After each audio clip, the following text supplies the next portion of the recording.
कभी कभी सच्चाई डरावनी कहानियों से भी कई ज्यादा भयानक होती है, खासकर जब वो एक मासूम बच्ची से जुड़ी हो। 1992 की विंटर में न्यूयॉर्क के एक छोटे से शहर में ऐसा ही कुछ हुआ। एक 10 साल की मासूम बच्ची अचानक कहीं गायब हो गई, मानो धरती उसे निगल गई हो। उसके जन्मदिन का जश्न अधूरा रह गया। खुशियों की जगह गम का साया फैल गया। हर किसी के मन में एक ही सवाल था, वो बच्ची आखिर कहाँ गई? ये सवाल हर तरफ गूंजने लगा, हर किसी को बेचैन कर रहा था। पुलिस हर संभावना पर गौर कर रही थी, हर कोने को छान रही थी, लेकिन जितना वक्त बीत रहा था उतना ही ये गुत्थी सुलझने के बजाय पेचीदा होती जा रही थी। इस कहानी में एक और मोड़ तब आया जब पता चला कि उस बच्ची को किसी अजनबी ने नहीं बल्कि उनके ही एक जाने माने व्यक्ति ने अगवा किया था। ये जानकर हर किसी के दिल में एक खौफ पैदा हो गया। तो सवाल ये उठता है कि भरोसे का रिश्ता कैसे एक जाल बन गया? कैदी बनाकर रखने की ये खौफनाक कहानी कैसे शुरू हुई? क्या वो इस जाल से कभी निकल पाई? जानने के लिए इस दिल दहला देने वाली कहानी में आगे बढ़ते हैं। लेकिन सबसे पहले अगर आप इस चैनल पर नए हैं तो कृपया हमारे इस चैनल को सब्सक्राइब कर लीजिए और साथ ही हमारे अगले वीडियो के नोटिफिकेशन के लिए बेल आइकन को प्रेस करना ना भूलें। केटी बियर्स का जन्म 30 दिसंबर 1982 को न्यूयॉर्क के लॉन्ग आइलैंड शहर में हुआ था। केटी बियर्स की असल जिंदगी उतनी खुशनुमा नहीं थी जितनी एक बच्चे की जीवन की कहानी होनी चाहिए। उसका बचपन एक बुरे सपने की तरह बीता। उसकी मां मर्लिन बियर्स ने उसे पूरी तरह से नज़रअंदाज किया। केटी का बचपन उपेक्षा और दुर्व्यवहार से भरा हुआ था। उसकी मां अक्सर उसकी देखभाल में लापरवाही करती थी, जिसके कारण उस छोटी बच्ची को उसकी गॉड मदर लिंडा इंगिलेरी और उसके पति सेल, जिसका पूरा नाम सल्वाटोर इंगिलेरी था, की दया पर छोड़ दिया। जब भी आप गॉड मदर शब्द सुनते हैं तो ये एक गर्मजोशी और प्यार करने वाली माँ की छवि बनाता है। गॉड मदर एक ऐसी महिला होती है जिसे केटी के माता पिता ने खास तौर पर चुना था। ये रिश्ता खून का नहीं होता बल्कि आध्यात्मिक और सामाजिक होता है। गॉड मदर की जिम्मेदारी होती है कि वो केटी की अच्छी तरह परवरिश में मदद करे, उसका मार्गदर्शन करे और ज़रूरत पड़ने पर उसका साथ दे। लेकिन केटी की कहानी में उसकी गॉड मदर लिंडा इंगिलेरी वो भूमिका नहीं निभा पाई जिसकी उससे उम्मीद की जाती थी।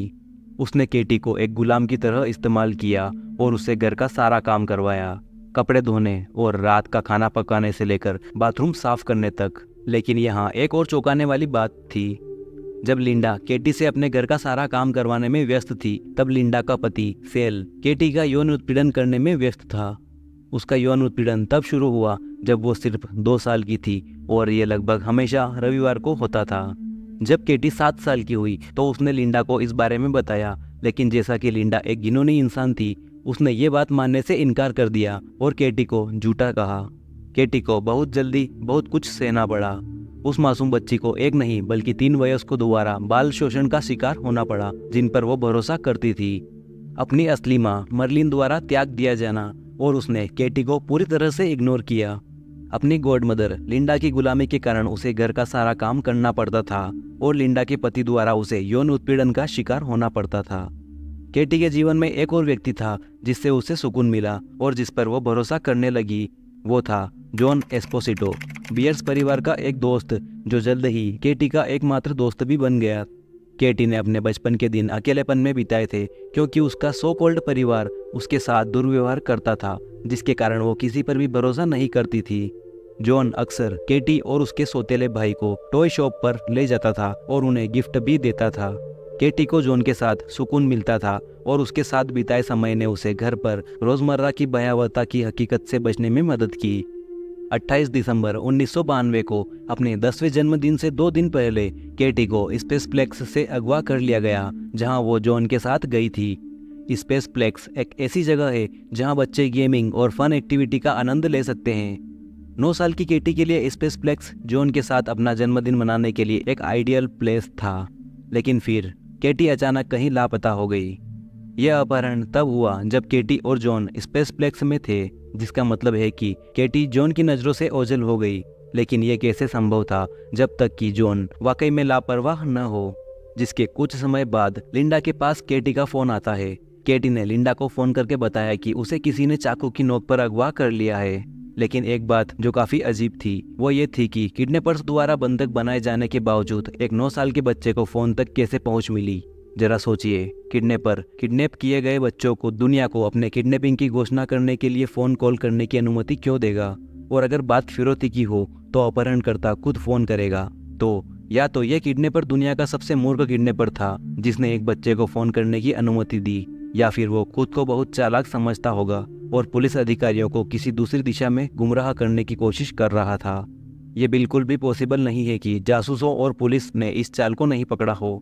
लॉन्ग आइलैंड पुलिस अपहरण विभाग के प्रमुख कैप्टन डोमिनिक वेरोन को जब केटी के अपहरण और फोन कॉल के बारे में पता चला तो वो चिंतित हो गए। उन्हें लगा कि कोई व्यक्ति इस घटना को किसी बाहरी व्यक्ति द्वारा किए गए अपहरण का रूप दे रहा है, जबकि वास्तव में ये पॉसिबली किसी करीबी व्यक्ति या परिवार के किसी सदस्य द्वारा किया गया अपहरण था। उनका ध्यान सबसे पहले उस छोटी बच्ची को खोजने और ये सुनिश्चित करने पर था कि वो सुरक्षित है। अपहरण के केस में समय सबसे महत्वपूर्ण कारक होता है, क्योंकि जब आपको किडनैपिंग का मकसद नहीं पता होता तो आप नहीं जानते कि अपराधी कब किसी की भी जान ले सकता है। जिसके बाद कैप्टन वेरोन ने इस केस में FBI को शामिल करने का फैसला किया, क्योंकि उनके पास लिंडा को अपहरण के बाद केटी से प्राप्त फोन कॉल के अलावा और कोई सुराग नहीं था। केटी के गायब होने के बाद न्यूयॉर्क की पुलिस हर पल ये जानने को बेताब थी कि आखिर हुआ क्या है। हर तरफ तलाशी अभियान चलाया गया। कई पोस्टर चिपकाए गए जिन पर केटी की मुस्कुराती हुई तस्वीर और गुमशुदगी की जानकारी छपी थी। ये पोस्टर हर गली, हर चौराहे पर लगाए गए, जिसके कुछ ही समय बाद FBI के कुशल जांचकर्ता भी इस मामले में कूद पड़े। उन्होंने केटी के आस पड़ोस के लोगों से पूछताछ की, ये जानने के लिए कि आखिरी बार केटी को किसने और कहाँ देखा था। उन्होंने इलाके का नक्शा खंगाला और उन रास्तों को ध्यान से देखा जहाँ केटी अक्सर खेलती थी। FBI ने खोजी कुत्तों की मदद भी ली जो शायद किसी सुराग को सूंघ सके। हर एक मिनट इम्पोर्टेंट था। हर जानकारी का बारीकी से विश्लेषण किया जा रहा था। FBI ये पता लगाने की कोशिश कर रही थी कि केटी को अगवा किया गया था या वो खुद ही कहीं खो गई थी, जिसके बाद में कुछ चौंकाने वाली डिटेल्स सामने आई। FBI की नज़र में 3 मुख्य संदिग्ध थे: मर्लिन बियर्स, केटी की असली माँ; लिंडा एंगिलेरी, केटी की गॉडमदर; सेल एंगिलेरी, केटी का यौन शोषण करने वाला व्यक्ति और लिंडा का हस्बैंड। लेकिन केटी के साथ आखिरी बार जो व्यक्ति था वो इन तीनों में से कोई नहीं था, क्योंकि वो जॉन एस्पोसिटो था। जब ये सारी जांच चल रही थी तो केटी वास्तव में कहाँ थी? डरी हुई केटी बियर्स एक साउंड प्रूफ और अंडरग्राउंड डंजन यानी कि एक काल कोठरी में फंस गई थी, जो इतनी भयानक थी कि यह विश्वास करना असंभव है कि कोई इंसान एक बच्चे के लिए ऐसा कुछ बना सकता है। ये काल कोठरी स्पेशली केटी के लिए उस व्यक्ति द्वारा बनाई गई थी जिस पर वो सबसे ज़्यादा भरोसा करती थी और जिसे वो अपना सबसे अच्छा दोस्त मानती थी, और वो इंसान जॉन एस्पोसिटो था। किडनैपिंग के दिन जॉन ने केटी को एक वीडियो गेम खरीदा ताकि वो उसे खेलने के लिए अपने घर बुला सके, लेकिन असलियत में उसके ख्याल काफ़ी खराब थे। जब केटी उसके घर गई तब जॉन ने अपने घर में केटी का यौन शोषण किया। एक समय पर जब जॉन का ध्यान कहीं और था तब केटी ने इमरजेंसी नंबर 911 पर कॉल करने की कोशिश की, लेकिन जॉन ने उसे ऐसा करते हुए देख लिया और जल्दी से कॉल काट दिया। जिसके बाद उसने केटी को एक कोठरी में डाल दिया, लेकिन वो कोई नॉर्मल कोठरी नहीं थी। जॉन का दिमाग उससे कहीं ज़्यादा खतरनाक था। उसने अपने घर के फर्श से 90 किलो से ज़्यादा वजनी कंक्रीट के एक बड़े स्लैब को उठाने के लिए एक तरह की व्यवस्था बनाई थी जो कि एक सुरंग तक जाती थी। उसने केटी को सुरंग में 3 फीट नीचे उतारा, जिसके अंदर एक दरवाज़ा था जिसे खोलने के लिए उसे रेंगना पड़ा। यह दरवाज़ा एक घिनौने तहखाने में खुलता था। इसमें एक गंदा सा गद्दा था जिस पर केटी को अगली 16 रातें पूरी तरह से डर के मारे सोकर गुजारनी पड़ी। इतना ही नहीं, उस घिनौने मॉन्स्टर ने उस छोटी बच्ची के गले में एक जंजीर भी डाल दी। अगर नर्क जैसी कोई चीज दिखती है तो वो यही थी। उसने केटी को उसकी आंटी लिंडा के लिए एक मैसेज रिकॉर्ड करने के लिए कहा, वही मैसेज जिसे स्पेसप्लेक्स के बाहर फोन बूथ से केटी द्वारा की गई इमरजेंसी कॉल जैसा दिखने के लिए बनाया गया था। जिसके बाद जॉन ने इस रिकॉर्डिंग को लिंडा को कॉल करते हुए बजाया ताकि ऐसा लगे कि केटी उसे कॉल कर रही है।